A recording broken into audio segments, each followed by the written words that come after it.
اچھا، اب مفتی صاحب کا سوال کرتا ہوں میں. انہوں نے غالباً آپ کا ویڈیو کلپ دیکھا ہوگا جو بھیجا تھا. تو انہوں نے یہ سوال کیا جی کہ قرآن مجید فرقان حمید کو علامہ صاحب کیا ہدایت کی اور کل انسانیت کی قیامت تک کی ہدایت کی کتاب مانتے ہیں یا نہیں مانتے؟ جی بالکل، بلا شک. تو پھر وہ کہتے ہیں جی کہ قرآن اگر قیامت تک تمام انسانیت کی ہدایت کی کتاب ہے اور نعوذ باللہ نعوذ باللہ نعوذ باللہ کوئی کتاب ناقص ہو آپ کے عقیدہ کے مطابق، اور جس امام کی ذمہ داری ہے کہ وہ تمام انسانیت کی ہدایت کرے وہ بھی اصل کتاب کے ساتھ غیبت میں ہو اور کتاب بھی غیبت میں ہو، تو وہ کہتے ہیں کہ یہ پھر دین کی عمارت نہیں ڈال دی آپ نے؟ دیکھیں دین ناقص ہمیں پہنچا، یہ اس میں تو شک ہی نہیں نا. صرف قرآن تو ہدایت تو نہیں ہے، سنت بھی ہدایت، ٹھیک ہے نا. صرف قرآن ہدایت نہیں ہے، سنت بھی ہدایت ہے. اور ہدایت صرف قرآن میں منحصر نہیں ہے کہ پورا اسلام قرآن میں ہے، قرآن کے باہر کچھ بھی نہیں، ٹھیک ہے نا. بہت ساری چیزیں ہیں جو قرآن میں اجمالاً ہیں یا اس کو ہمیں ملتا ہی نہیں ہے. قرآن کے بہت سارے دین کے احکام آپ کو سنت میں ملیں گے، اور سنت جو ہے ہمیں کامل نہیں ملا. یہ تو سب جانتے ہیں کہ اتنے احادیث ہیں جو ہمیں نہیں ہے. یہ تو سب جو بھی شخص کو حدیث سے سروکام ہے اس کو پتہ ہے کہ رسول پاک صلی اللہ علیہ وسلم خطبے دیتے تھے، خطبے نہیں ہیں، ٹھیک ہے نا. رسول پاک صلی اللہ علیہ وسلم قرآن کی تعلیم دیتے تھے. تفسیر قرآن میں حدیث جماعت مخالفین کے پاس ہے ہی نہیں. اچھا، بہت سارے احکام جماعت مخالفین خود کہتے ہیں ہمیں اجتہاد کرنا پڑتا ہے، قیاس کرنا پڑتا ہے، اس لیے کہ اس میں نص نہیں ہے ہمارے پاس، یا نص اگر ہے تو نص متعارض ہے، ایسی نص ہے کہ اس پہ عمل ہو ہی نہیں سکتا، تو اس نص سے ہمیں ہاتھ اٹھانا پڑتا ہے. تو یہ کہنا میرے عزیزو کہ دین ہمیں دیکھیں، اگر ہم قرآن کو ثابت سالم بھی سمجھے نا، کہتے ہیں چلو قرآن میں کوئی تقصیر نہیں ہے، کوئی کمی نہیں ہے، کوئی کمی نہیں، تو پھر اس حقیقت دین جو ناقص ہمیں پہنچا اس کا کیا کریں گے آپ لوگ؟ یہ تو ہمیں معلوم ہے. قرآنی آیات، قرآن کے جتنا ظاہر، جتنے الفاظ اہم ہیں اس کے باطن اتنا ہی اہم ہے قرآن کی جو تفسیر ہے. بلکہ اصل جملے جو ہوتے ہیں اس کا اصل اس کا جو فائدہ ہوتا ہے اس کے معنی میں ہوتا ہے. کوئی بھی آپ مطلب اٹھائیں، کوئی اہم جملہ ہو، قانونی ہو، قانون کا ہو یا حکمت کا کوئی جملہ ہو، اصل جو ہوتا ہے اس کا مطلب ہوتا ہے. قرآنی آیات میں کوئی حدیث ہے ہی نہیں. وہ رسول صلی اللہ علیہ وسلم جو سارا دن لوگوں کو قرآن سناتے تھے، قرآن کے تفسیر کرتے تھے، کوئی حدیث نقل نہیں کیا نا اس پہ. تو یہ جو اتنا بڑا نقصان دین میں ہے، دین میں اتنا بڑا نقصان، سنت ناقص پہنچی ہے. اور جتنی سنت ہمیں پہنچی ہے نا، ہم کہتے ہیں یہ حدیث صحیح ہے، یہ حدیث صحیح ہے، یہ بھی صحیح، یہ جو کہتے ہیں صحیح ہے، اس میں ہم بات کریں گے آگے جا کر انشاءاللہ تبارک و تعالی. ان حدیث کو جو صحیح کہا جا رہا ہے اس پہ بھروسہ نہیں کر سکتے آپ کہ واقعاً صحیح ہے. یہ یہ علماء جو کہتے ہیں کہ یہ حدیث صحیح ہے، اس کا مطلب یہ ہے کہ اس کے رجال ثقات ہیں اور اس میں کوئی انقطاع نہیں ہے، اور بعض یہ بھی شرط لگاتے ہیں کہ اس کا متن شاذ نہیں ہے، ٹھیک ہے نا. اب یہ واقعہ نہ رسول اللہ صلی اللہ علیہ وسلم نے یہ کہا یا نہیں کہا ہے، اس کا مطلب یہ نہیں ہے. ہو سکتا ہے حدیث صحیح ہو اور ہمیں پتہ نہ ہو، ہم یقین سے نہیں کہہ سکتے کہ واقعاً اس نے پیغمبر صلی اللہ علیہ وسلم نے یہ کہا ہے. مخالفین یہ کہتے ہیں کہ جو حدیث اس کے رجال ثقات ہوں، اس میں انقطاع نہ، وہ حدیث حجت ہوا کرتی ہے، تعبداً حجت ہے. تعبداً جیسے ہم 2 رکعت نماز پڑھتے ہیں صبح نا، 3 رکعت کیوں نہیں پڑھتے؟ ہمیں نہیں معلوم کہ 3 رکعت کیوں نہیں پڑھتے. یہ کوئی فلسفی بات نہیں ہے، اس کے پیچھے کوئی عاقلانہ ہم ایکسپلین نہیں کر سکتے کہ ہم 3 رکعت کیوں نہیں پڑھتے، 4 رکعت کیوں نہیں پڑھتے، 2 رکعت پڑھتے ہیں، 1 رکعت کیوں نہیں پڑھتے، 3 سجدے کیوں نہیں کرتے 1 رکعت میں، 2 سجدے کرتے ہیں. یہ تو ہم تعبداً کرتے ہیں نا، کیونکہ اللہ کا یہی حکم ہے، اس سے آگے ہمیں نہیں معلوم، اس کو بولتے ہیں تعبد. اسی طرح ہم حدیث کو کہتے ہیں صحیح. مخالفین کے اقوال دیکھیے عزیزوں، کہتے ہیں صحیح، کہتے ہیں یہ تعبداً حجت ہے، اور یہ تعبداً واقعاً حجت ہے. اس طرح یہ ان کے تعبد کی دلیل بھی یہ بھی ناقص ہے. تو بہرحال احادیث ناقص پہنچی، جن احادیث کو ہم صحیح کہتے ہیں ان کو بھی اگر کبھی انشاءاللہ اس کو کھول دیں گے تو ان میں سے بھی اکثر اڑ جائے گا. دین ناقص اندر ناقص ہے میرے عزیزوں. پھر یہ دین ناقص ہے، ٹھیک ہے نا. یہ اگر آپ نے کہہ دیا کہ دین کے نقصان کی جب آپ بات کر رہے ہیں نا، کہ کہتے ہیں کہ شیعوں کا امام غائب ہے، بھئی اگر شیعوں کا امام غائب ہے، کم سے کم شیعوں کا عقیدہ ہے کہ ایک شخص ہے، اس کے پاس سارا دین کامل ہے، وہ دین ظاہر کر دے گا. آپ کے پاس یہ تو بھی نہیں ہے نا، آپ کے پاس یہ بھی تو نہیں ہے. آپ کہتے ہیں بس یہی ہے جو قرآن ہمارے پاس پہنچے، یہ احادیث ہیں اور یہ علماء ہیں، بس ختم بات، پھنس گئے ہم. آپ لوگوں کے پاس تو کوئی بھی جواب نہیں ہے. ہمارے پاس جو جواب ہے وہ یہ ہے کہ قرآن سارا محفوظ، شریعت ساری محفوظ، احادیث جو ہماری پہنچی ہیں اہل بیت طاہرین علیہ السلام کے ذریعے، یہ احادیث صحیح ہیں، اور ہمارے پاس دلائل ہیں کہ جو قرآن موجودہ قرآن ہے، یہ اس کو پڑھنا عبادت، اس کے سارے الفاظ حجت، کوئی چیز اس کے خلاف ہو تو یہ کفر ہوا کرتی ہے، جب تک کہ 12ویں امام کا ظہور ہو. 12ویں امام کا ظہور ہو، پھر وہ اسی ترتیب کے ساتھ، اسی تفصیل کے ساتھ جس طرح رسول پاک صلی اللہ علیہ وسلم پڑھاتے تھے، وہ قرآن کے ظاہر اور باطن ہمیں بتائیں گے، اور بہت سارے شریعت کے احکام ہمیں نہیں پہنچے وہ ہمیں پہنچا دیں گے. ٹھیک ہے. اب یہ دین ہمیں ناقص پہنچا، اس کی وجہ کیا ہے؟ یہ اس کے قصور، یہ اللہ تعالیٰ نے اس میں کوئی تقصیر نہیں کی ہے، اللہ تعالیٰ کی کوئی کوتاہی نہیں. اللہ نے دین کامل بنا کے بھیجا ہے. بعد میں لوگوں نے، صحابہ نے جو کیا اسلام کے ساتھ، مسلمانوں نے جو کیا اسلام کے ساتھ، کہ جس شخص کو اللہ نے رسول صلی اللہ علیہ وسلم کا جانشین بنایا تھا، سب نے اس کے گھر کو جلا دیا، اس پہ حملہ کر دیا، اس کو کہہ دیا کہ تم اگر کوئی بات کرو ہم تمہیں قتل کر دیں گے. نہ ان سے قرآن سیکھی، نہ ان کا قرآن قبول کیا، نہ ان سے احکام سیکھے، نہ ان سے شریعت سیکھی. سب صحابہ خود، ہر ایک صحابہ امام بن گیا، تو پھر دین کی یہ حشر ہو گئی نا، دین ناقص پہنچا. تو اللہ کی جانب سے اللہ نے جو دین بنا کے بھیجا ہے وہ کامل بنا کر بھیجا ہے، وہ دین محفوظ بھی ہے. اور آج کل کے زمانے میں ہمارے عمل کے لیے جتنا شریعت میں احکام اہل بیت طاہرین علیہ السلام کے ذریعے پہنچا وہ کافی ہے، کفایت سے بھی زیادہ ہے، اور اس کے حفاظت کرنے والا بھی موجود ہے. ٹھیک ہے نا. نقصان دین کا جو سوال ہے وہ آپ لوگوں کے دین کے مطابق، آپ لوگوں کے عقیدے کے مطابق وہ تو زیادہ شدید ہے، وہ تو بہت شدید ہے. کیونکہ پہلی بات یہ کہ قرآن کے نقصان کی بات، تو اب میں تک گیا بھائی، اعلان کہتا ہوں کہ جماعت مخالفین کے علماء آ جائیں، ان کے پاس جو دلیل ہے قرآن میں نقصان نہیں ہے، کمی نہیں ہے، وہ ہمیں دکھائیں وہ دلیل، تاکہ یہ بات بالکل میں شرمندہ ہو جاؤں، میں ایمبیرس ہو جاؤں، ہیوملیٹ ہو جاؤں، اور یہ بات بالکل صاف ظاہر ہو جائے. کوئی سامنے نہیں آتا، اور یہ کوئی ایکسیڈنٹ نہیں ہے، یہ کوئی ایسی اتفاقاً ایسا نہیں ہے کہ کوئی سامنے نہیں آتا، اس لیے کہ دلیل نہیں ہے. جب میں یہ جملہ کہتا ہوں تو وہ محققین، مولوی لوگ دیکھتے ہیں، وہ جا کے اپنی کتابوں میں جا کے چیک کرتے ہیں کہ کوئی ایسا حدیث ہم لے کے آئیں، کوئی ایسی آیت ہم لے کے آئیں، کوئی ایسی پکا دلیل لے کے آئیں کہ قرآن میں نقصان کو ابطال کرے. ان کو کچھ بھی نہیں ملتا، اس لیے وہ سب خاموش ہیں. ٹھیک ہے نا. یہ اب مان بھی لیں کہ قرآن کامل ہے، تو قرآن کے باطن کے ساتھ کیا کرو گے؟ قرآن کے معانی کے ساتھ. اکثر قرآن اس طرح ہے کہ اس کے معانی میں بہت سارے احتمالات ہیں، اور یہ بیشتر آیات اسی طرح ہیں، ان کا معنی سمجھ میں نہیں آتا، یعنی الفاظ سمجھ آ جاتے ہیں لیکن اس میں احتمالات بہت سارے ہیں کہ مقصود کیا ہے اس میں مفسرین کا اختلاف ہے. ٹھیک ہے نا. اور کوئی پکا دلیل نہیں ملتا کہ یہ حق ہے یا وہ حق ہے. 3 احتمال، ہر آیت میں 3 احتمال، 4 احتمال، 5 احتمال. بسم اللہ جو قرآن مجید کا تاج ہے اس میں کتنا اختلاف ہے. بسم اللہ الرحمن الرحیم یہ سورہ کا جز ہے یا نہیں ہے، یہ بھئی اس کو پڑھنا چاہیے، نماز میں نہیں پڑھنا چاہیے. اور اس کی تفسیر میں الا ماشاء اللہ اختلاف ہے. بسم اللہ سے لے کر بسم اللہ سے لے کر سین والناس تک اختلاف ہی اختلاف. قرآن کے معانی میں اختلاف، سنت میں آئیے بسم اللہ، اختلاف ہی اختلاف، عقیدے میں اختلاف ہی اختلاف. ٹھیک ہے نا. تو دین جو ناقص پہنچا، دین کے نقصان میں تو کوئی شک ہی نہیں ہے کہ دین ہمیں پہنچا، ناقص پہنچا ہے. اگر کوئی کہتا ہے کہ کامل ادعا کرتا ہے، یہ تو مقابرہ ہے، زبردستی والی بات. وہ کہتے ہیں نا انگلش میں بلی کرنا، کہ کوئی غنڈہ گردی کہ یہ کامل ہے، وہی زبردستی کوئی چیز آپ دلیل ہے تو کامل ثابت کر سکتے ہیں. دین تو ناقص ہی ناقص ہے، ہمیں ناقص پہنچا ہے، نہ کہ نبی صلی اللہ علیہ وسلم ناقص لے کے آئے، نہیں، ہمیں ناقص پہنچا ہے، اور وہ بھی سیاست کی وجہ سے. جو دین کے امانت دار تھے، جو دین کے وارث تھے، جو نبی کریم صلی اللہ علیہ وسلم کے بعد دین کے معلم تھے، دین کے تعلیم دینے والے تھے، امت نے ان کو پیچھے ہٹا دیا دنیا داری کی وجہ سے. اسی وجہ سے ہمیں دین ناقص پہنچا. ٹھیک ہے نا. اب یہ اشکال تو آپ پہ زیادہ ہے ہم سے، اس کا جواب دیں گے نا، تو ہماری جانب سے جواب بہت آسان ہے. ہمارے پاس جو احادیث ہے وہ صحیح ہے، نہ لفظ اس لیے کہ یہ تعبداً صحیح ہے، واقعاً صحیح ہے، اور سے احکام ثابت ہو جاتے ہیں.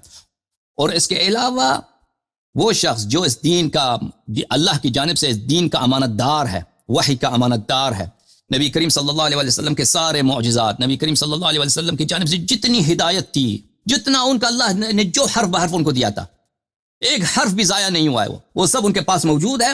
وہ جب اللہ چاہے گا، اللہ اذن دے گا، وہ ظاہر کرے گا، وہ اللہ کا وعدہ ہے. ٹھیک ہے نا. جی جناب، حکم کریں. مزید کوئی سوال؟ اچھا، اس سے اجازت ہے نا تو میں ضمناً ایک سوال میرے ذہن میں آگے، جو آپ فرما رہے ہیں نا کہ دین ناقص ہے، تو جاہل مطلق شخص ہونے کے باوجود بھی یہ تو آیت میرے ذہن میں بھی آ گئی ہے کہ الیوم اکملت لکم دینکم. دین اللہ کی کامل ہے، اللہ نے کامل بنا کر بھیجا ہے، لیکن ہمیں جو پہنچا ہے بالخصوص جماعت مخالفین کو ناقص پہنچا ہے. نہیں تو قرآن تو کہہ رہا ہے کامل ہے، آج مکمل ہو گیا، 1400 سال پہلے کب مکمل ہو کہا؟ گیا. کب کس واقعے میں؟ غدیر خم میں، جب امیر المؤمنین علیہ الصلوۃ والسلام کو فرمایا من کنت مولا فعلی علیہ السلام مولا، جو فرمایا کہ میرے وزیر ہیں، میرے وارث ہیں، میرے جانشین ہیں، اس وقت فرمایا کہ دین کامل ہے. دین کی کمال کس میں ہے؟ کہ اس رسول پاک صلی اللہ علیہ وسلم کے بعد ایک ایسا شخص ہے، ایسا شخص ہے، وہ جیسے پیغمبر صلی اللہ علیہ وسلم کے زمانے میں سب عقائد محفوظ، یعنی کوئی ایسی چیز نہیں ہے کہ وہ پیغمبر کہہ دیں لا ادری کہ مجھے نہیں معلوم. اللہ کے صفات سے پوچھیں، خلقت سے پوچھیں، آدم علیہ السلام کی خلقت کیسے ہوئی، ملائکہ کیسے تھے، شیطان کیسا ہے، یعنی زمین و آسمان کی جو سوال کریں اگر ان کو پتہ بھی نہیں وہ خبر لے کے آئیں گے، اگر معلوم بھی نہیں ہے جبرائیل کچھ دیر کے بعد وہ جواب لے کے آئے گا. تو ان کے احکام دین سب معلوم، یعنی کوئی دین میں شک ہے ہی نہیں کوئی ان کے زمانے میں، ٹھیک ہے نا. ان کے بعد ایسا شخص موجود ہے، ان کا وارث ہے، ان کے وارث کا بھی وارث ہے، قیامت تک تو یہ دین کامل ہے. اگر اس طرح نہیں ہے، اگر یہ نہیں ہے، اگر یہ کانسیپٹ نہیں ہے، پیغمبر صلی اللہ علیہ وسلم دنیا سے گئے ہیں، صحابہ ہیں سب ان پڑھ، 99% ان پڑھ لوگ ہیں، ٹھیک ہے نا، ابھی مسلمان ہوئے ہیں، اور اکثریت ابھی ایک سال پہلے 6 مہینے پہلے مسلمان ہو گئے. تو کسی نے نماز سیکھی صحیح طرح، کسی نے نماز بھی صحیح طریقے سے نہیں سیکھی. قرآن تو بھئی ان کو بہت کم لوگوں نے ان سے سیکھی ہے، ٹھیک ہے نا. بخاری میں کہ صرف 4 لوگوں نے قرآن سیکھی تھی پیغمبر صلی اللہ علیہ وسلم سے. اچھا، اس طرح تو وہ دنیا سے گئے، نہ قرآن لکھا گیا نہ سنت لکھی گئی. اس کے بعد بھی جو صحابہ تھے انہوں نے بھی کوئی قرآن سنت نہیں لکھی. ان کے بعد جو نسل ہے وہ انہوں نے بھی نہیں لکھی. وہ بعد میں جا کے سنت 150 سال کے بعد سنت لکھنا شروع ہو گیا. اور اس زمانے میں بھی اتنے جھوٹے لوگ آ گئے تھے. 150 سال کے بعد لوگوں کے حافظیں بہت ساری چیزوں کو مٹا دیتی ہے، اور لوگوں کی ہوا جو ہے بہت ساری چیزوں اضافہ کر دیتی ہے دین میں. آپ کو پتہ ہے لوگوں کے تعصبات، بہت سارے بدعتوں کا ظہور ہو جاتا ہے، ٹھیک ہے نا. اگر اس طرح ہو تو وہ تو دین کا بیڑا غرق ہے نا. وہ تو کیسے کامل؟ قرآن کہتا کامل ہے، جی بالکل دین کامل ہے، لیکن کس لیے کامل ہے؟ اس لیے کامل ہے جیسے فریقین کے احادیث موجود ہیں، الیوم اکملت لکم دینکم، یہ غدیر خم میں نازل ہوئی. اور جناب کوئی حکم؟ اچھا، دوسرا جو آپ فرما رہے ہیں نا کہ یہ جو جماعت مخالفین کی طرف سے کوئی بندہ نہیں کہتا کہ جی قرآن کی کوئی دلیل پیش نہیں کرتا، تو اس پہ میری مفتی اسحاق صاحب سے بات ہوئی تھی پرسنل میں، ان کی زندگی میں 12 اور ان کے ویڈیوز بھی موجود ہیں. انجینئر صاحب سے بھی بات چیت ہو چکی ہے، ہم نے اس بارے میں جب ان سے روایات کا ڈسکس کیا نا، تو ان کا موقف ہے، وہ کہتے ہیں بھائی قرآن کی جو ہے نا دلیل بیسیکلی اس کے کامل ہونے کی اور بالکل سیفڈ ہونے کی، وہ روایات میں تو پڑھنے کی ضرورت ہی نہیں ہے. وہ کہتے ہیں تواتر سے بڑی کون سی دلیل ہے نا بھائی آپ کو پہلے بھی پوچھ چکے ہیں نا آپ نے یہ سوال، وہ سوال پوچھ چکے ہیں، اس کا جواب دے چکے ہیں نا. وہ لے کے آئے نا آپ کے علماء لے کے آئے اتنی جواب. اگر قرآن میں خود دلیل موجود ہے وہ لے کے آئے. نہیں، وہ بے شک ہم نے قرآن میں بھی دلیل ہے، لیکن وہ کہتے ہیں کہ قرآن کی دلیل جو ہے نا اس کے علاوہ تواتر سب سے بڑی دلیل ہے. لیکن قرآن کی دلیل وہ ہیں 2 آیات ہیں نا. ایک دلیل ہے کہ بے شک ہم نے قرآن اس ذکر کو نازل کیا، ہم اس کی حفاظت کرنے والے ہیں. دوسری ہے کہ جب غالباً میں غلط نہ کہہ رہا ہوں، آپ درست کر دیجئے گا، کہ رسول اکرم صلی اللہ علیہ وسلم شاید بہت تیزی سے پڑھ رہے تھے تو کہ میں بھول نہ جاؤں نعوذ باللہ. تو رسول اکرم صلی اللہ علیہ وسلم کو اللہ پاک نے کہا کہ ہم نے نازل کیا ہے، ہم آپ کو سکھا بھی دیں گے، آپ تسلی سے پڑھیں. ٹھیک ہے بھائی، ٹھیک ہے. آپ کے علماء آ جائیں، یہ ان آیات کو پڑھیں، استدلال کریں، پھر ہم اس کا جواب دے دیں گے. ہم اس کا جواب دے چکے ہیں پہلے، ہم تکرار نہیں کریں گے. بہرحال ان آیات سے مراد آپ جو لے رہے ہیں نا اس معنی میں صریح نہیں ہے. تو آپ کہہ رہے ہیں یہ میں پہلے دکھا چکا ہوں آپ لوگوں کو، یہ جو ہے ٹھیک ہے جی، یہاں یہ ایک احتمال ہے کہ اس آیت کا مقصود یہی ہوگا. اگر تواتر کی جو بات آپ کر رہے ہیں، کہاں تواتر؟ جب زید بن ثابت خود بخاری میں 5-6 دفعہ کہتا ہے کہ مجھے کہا کہ قرآن جمع کرو، میں نے کہا کیسے جمع کرو؟ قرآن پہ تواتر، کہاں پہ تواتر؟ کون سی انجینئر صاحب کا اور مفتی صاحب کا موقف ہے، وہ کہتے ہیں کہ ہزاروں لاکھوں میں اتنے آپ کتاب وہ ایک جھوٹی ادعا ہے. وہ جب خود کہتے ہیں کہ میں نے قرآن جو ہے پتھر سے جمع کیا ہے، میں نے وہ پتوں سے جمع کیا ہے، اور اس کے علاوہ صحابہ سے پوچھتے تھے کہ بھئی قرآن ہے آپ کے پاس کوئی؟ اگر 2 شاہد ہوتا تھا اس کے قرآن لکھتے تھے، آیت لکھتے تھے. اگر 2 شاہد نہیں ملتے تھے تو اس کے شاہد نہیں لکھتے تھے. تو عمر بن الخطاب لے کے آئے رجم کو کہ اس کو لکھ دو. اس کے پاس شاہد نہیں تھا تو میں نے نہیں لکھا، ٹھیک ہے نا. تو یہ اس میں تواتر کہاں ہے؟ تواتر تو یہ ہے کہ سب کے پاس ہو یا بہت سارے لوگوں کے پاس ہو نا. تواتر تو یہ ہے کہ سب نقل کریں. کہاں تواتر ہے؟ نہیں تو ابھی ہر گھر میں ایک قرآن جو ہے، یہ کیا بہت بڑی دلیل نہیں ہے کہ آپ کے گھر میں بھی وہی قرآن ہے جو میرے گھر میں پڑھا ہے، وہی آپ کی مسجد میں ہے جو ہماری امام بارگاہ میں ہماری مسجد میں ہے. یہ قرآن یہ کہاں سے شروع ہوئی ہے؟ دیکھیں اس دیکھیں رسول پاک صلی اللہ علیہ وسلم کے دور میں قرآن کو جمع نہیں کیا گیا تھا کہ بین الدفتین، اس طرح جس طرح یہ کتاب ہے نا 2 جلدوں کے درمیان، اس وقت تو اس طرح تو نہیں تھا رسول پاک صلی اللہ علیہ وسلم کے زمانے میں، ٹھیک ہے. اب رسول پاک صلی اللہ علیہ وسلم دنیا سے گئے ہیں، ٹھیک ہے نا، ہمارے نزدیک ان کا وارث ہے، ان کی ڈیوٹی ہے کہ قرآن کو جمع کریں. وہ قرآن جمع کر دیتا ہے، صحابہ کو دکھا دیتا ہے، صحابہ کہتے ہیں نہیں چاہیے لے کے جاؤ. صحابہ کے پاس قرآن نہیں ہے، صحابہ کے پاس قرآن نہیں ہے. وہ ڈیوٹی لگاتے ہیں کہ ایسے شخص کو جو زید بن ثابت، جس کے متعلق پیغمبر صلی اللہ علیہ وسلم نے کبھی نہیں فرمایا کہ ان سے قرآن سیکھو، اس کی ڈیوٹی لگاتے ہیں کہ تم قرآن جمع کرو. اور وہ قرآن کو وہ خود جس انداز سے جمع کرتا ہے نا، وہ نہایت غیر علمی انداز، اس پہ پیغمبر صلی اللہ علیہ وسلم پہ اتنا بڑا تہمت آ جاتا ہے کہ آپ کیسے نبی تھے، کہ آپ کا ڈیوٹی یہی تھا کہ وہی لوگوں تک پہنچا دو. آپ دنیا سے چلے گئے، قرآن بکھرا پڑا ہے، کہیں پتھر پہ لکھا ہے، کبھی ہڈی پہ لکھا ہے، کبھی درخت پہ لکھا ہے، اور کبھی پتے پہ لکھا ہے. بہت مشکل سے وہ کہتا میں نے جمع کیا اور صحابہ کو دکھایا. پھر صحابہ سے پوچھا کہ بھائی آپ کے پاس کوئی مزید قرآن ہے؟ انہوں نے کہا نہیں ہے. پر مجھے مزید قرآن نہیں ملا. سر وہ سورہ براء کے آیات میں لیں تو اگر وہ مزید آیت ملتے وہ خود کہتا ہے، عمر کی بھی روایت ہے بھلے کہ اگر مزید آیت ملتے تو میں ایک اور سورہ اس کا بناتا. خود کہتا اگر مجھے 3 آیتیں ملتے میں اس کا سورہ بناتا. تو پھر مزید قرآن نہیں ملا. پھر دوسرے صحابہ بھی قرآن ان کے نسخہ جمع کیا تھے. اس وقت عثمان نے سب کو جلا دیا، عثمان نے باقی نسخے جلا دیے، صرف زید بن ثابت کا نسخہ رکھ دیا. اور پھر کیا بھی دیا کہ اس میں کیا ہے، اس میں غلطی ہے، اس میں غلطی ہے، ان فیہ لحن، اس میں غلطی ہے. وہ مصحف ابی داؤد سجستانی میں، المصاحف میں موجود ہے، ابن ابی داؤد سجستانی میں. بہرحال قرآن کی کہانی ابھی آپ کو میں نے لیکچر نہیں دیا نا، ابھی آپ کے ذہن میں بہت عجیب لگتا ہے، آپ لوگوں کے ذہن میں بہت عجیب لگتا ہے. اس میں میں جب لیکچر دوں سب باتوں کو تو پھر آپ کو پتہ چلے گا انشاءاللہ تبارک و تعالی. پھر جب عثمان کے زمانے میں عثمان نے قرآن کی کاپیاں بنا دیں 7، ایک مدینے میں رکھا، ایک یمن کو بھیجا ہے، ایک بحرین کو بھیجا ہے، ایک بصرہ کو بھیجا ہے، ایک کوفہ کو بھیجا ہے، ایک شام کو بھیجا، ایک مصر کو بھیجا. یہ نسخے جو اس نے بنایا ہے، عثمان نے بنایا، اس میں آپس میں بھی اختلاف تھا. تو ان نسخوں سے مختلف قراءات بنے اور وہ نسخے آج انہی کی کاپی چل رہی ہے ہمارے درمیان. اور معالم اسلام میں مختلف ہیں، سب قرآن ایک جیسے نہیں ہیں. جو افریقہ میں آپ جائیں تو وہ اور طرح کے قرآن ہیں، کیونکہ وہ مصر والی جو کاپی ہے اس پہ چلتے ہیں. اس میں کچھ الفاظ میں اختلاف. جو انڈیا پاکستان میں ہے وہ حفص عن عاصم کی ہے قراءت. اچھا یہ جو قرآن ہے یہ متواتر ہے. کس سے بہت بعد میں یہ تواتر شروع ہوئی ہے. یہ تواتر بہت بعد میں شروع ہوئی. پہلے جائیں تو ایک عرصہ ایسا ہے اس میں کوئی تواتر نہیں ہے، بالکل قرآن بکھرا پڑا ہے. اور اس کا ذمہ دار جو شخص ایک فرد جمع کرتا ہے اس کو، اور وہ بھی شخص کیسا شخص ہے جو ایک منحرف ہے اہل بیت علیہم الصلوۃ والسلام سے، اہل بیت علیہم السلام کا دشمن ہے. ٹھیک ہے نا. اب آپ مجھے بتائیں کہ اگر کہ اس میں تواتر کہاں ہے. اگر کوئی عالم دین کہتا ہے اس میں تواتر ہے، میں حاضر ہوں، میں ان کی بات سنوں، ان کے سوالوں کا جواب دے دوں. اس میں تواتر نہیں ہے. اور یہ کہنا کہ صحابہ وہ اس زمانے میں وہ کیا کرتے تھے، تراویح پڑھتے تھے، ایک شخص جو ہے پورا قرآن پڑھتا تھا، یہ بالکل یہ سب بکواس ہے. اس کی کوئی حدیث کوئی روایت نہیں ہے، بلکہ پوری قرآن کو ایک نماز میں پڑھنا اس کی سخت منع کیا گیا. یہ مکروہ چیز ہے.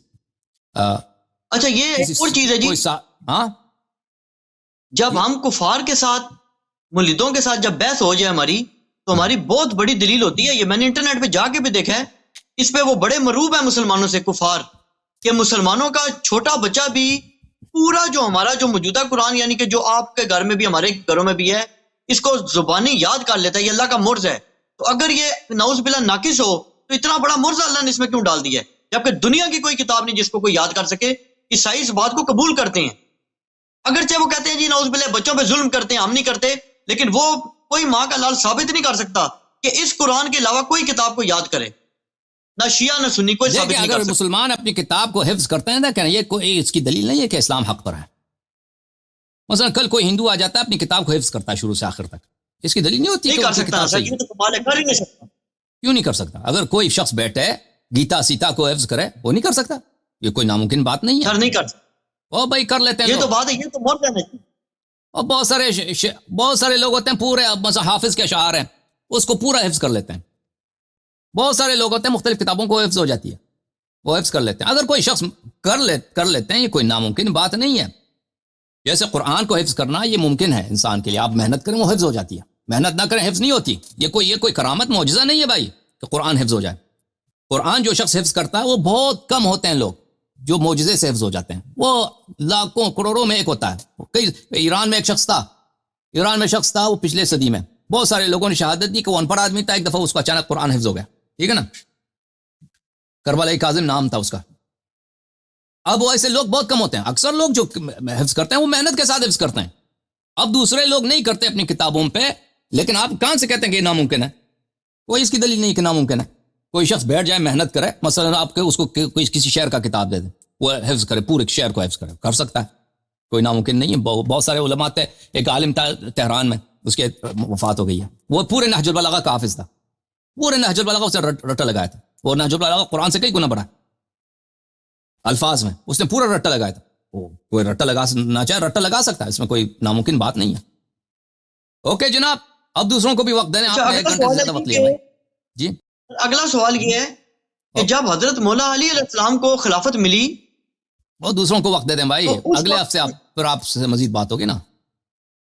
ٹھیک ہے نا بھائی, اچھا ایک گھنٹے سے زیادہ آپ نے بات کی نا, دوسروں پہ ظلم ہے, وہ بیچارے بیٹھے ہوئے منتظر بیٹھے ہیں. ٹھیک ہے, اوکے تھینک یو جی بھائی, بہت مہربانی آپ کی, معذرت چاہتے ہیں, بہت مہربانی, آپ نے بہت خوشی ہوئی آپ سے بات کر کے, بہت مہربانی, خدا عزت دے, سلامتی دے, بہت مہربانی. اچھا, اب دوسرے کالر کہاں ہیں ہمارے؟